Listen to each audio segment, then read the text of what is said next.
மாடி தோட்டத்துக்கு ஒரு தேன்சிட்டு வந்திருக்காங்க.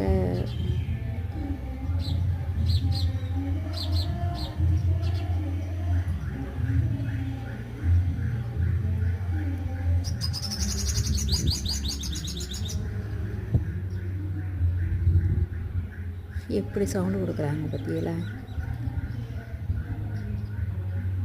செம்பருத்தி செடியில் அழகாக உட்காந்து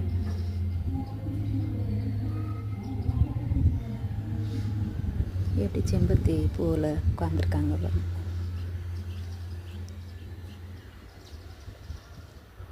காலையிலேருந்து அதனால தான் பறிக்கிறதே இல்லை. இந்த மாதிரி பறவைகள்லாம் வருவாங்க அப்படிங்கிற மாதிரி கேள்விப்பட்டிருக்கேன். நானே தான் ஃபஸ்ட் டைம் பார்க்குறேன். தேன்சிட்டு அழகாக இருக்காங்க.